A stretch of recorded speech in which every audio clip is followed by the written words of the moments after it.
I'm Dr. Jameela from Tamil Nadu, Palani. In the clinical attachment, we are allowed to observe how they are taking the histories of the patient and how they are managed in the past and what is the current treatment they are planning. Dr. Anu ma'am is discussing how we have to handle the patients and how we need to approach the patient and how we have to structure the treatment for her.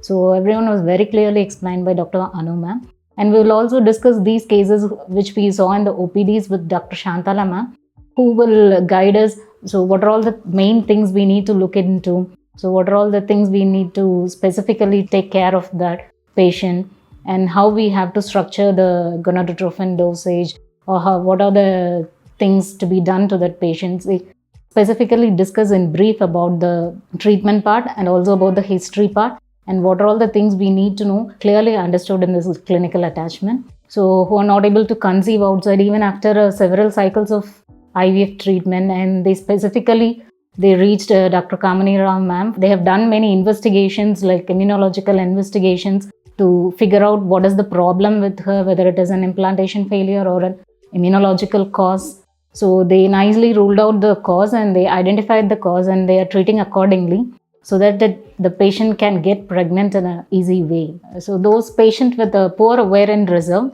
they are doing a pooling cycle. They are specifically stimulating them with the correct dosages and they are pooling it 2 or 3 cycles. They have pulled up the embryo and they are doing PGT rule out aneuploidy in the embryos and they are transferring it after nicely preparing the endometrium. Even those patients with thin endometrium also, they are concentrating more upon the endometrium and they are giving drugs to improve the thickness of the endometrium and also to improve the implantation rate also.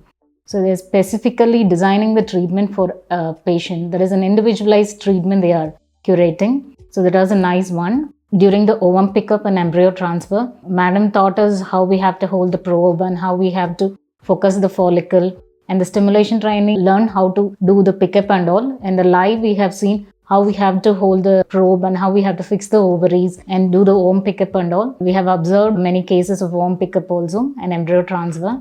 So after attending this FRM course, I'm gaining more and more confident to handle the infertility patient and also to do ovum pickups and embryo transfer and all. And in this hybrid course, I got more knowledge about the theory part also. And in the practical part, during my clinical attachment, I gained more and more experience in this course.